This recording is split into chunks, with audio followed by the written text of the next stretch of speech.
Okay, let's talk about coffee. The thing about coffee is that it's an adrenal stimulant, and as a woman, I discovered in an unpleasant way that coffee really upset my hormones. So that gave me the question, what is coffee actually doing to our bodies? What coffee does, overstimulating the adrenal system, it sends a whole heap of blood cortisol shooting through your bloodstream, which has to be dealt with by the liver. So from that perspective, it overstimulates the liver. And it's a burden for the liver. So it's actually interrupting other elimination processes.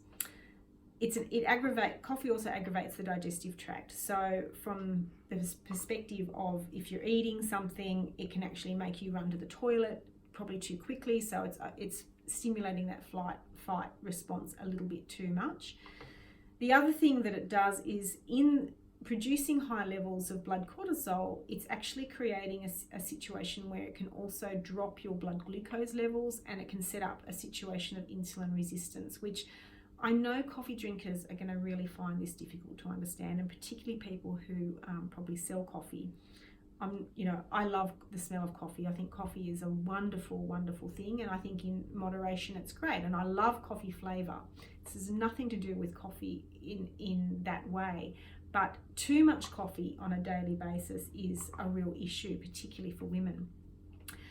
Once you stop drinking coffee, it's interesting what your body starts to do. So if you're someone who has issues with sugar and being either liking too much sugar, liking too much in the way of bread or even rice, all of a sudden, by not taking coffee into your diet, controlling sugar cravings becomes really easy.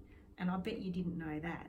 So once you understand why coffee is overstimulating your adrenals, drops your blood sugar to a real low, which is why people often have coffee and cake together. It's a real treat.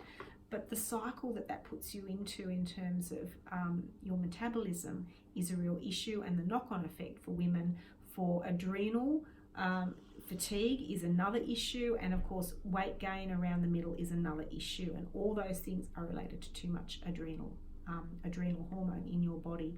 So that is why for women it's one of the worst things you could be taking on a day-to-day basis.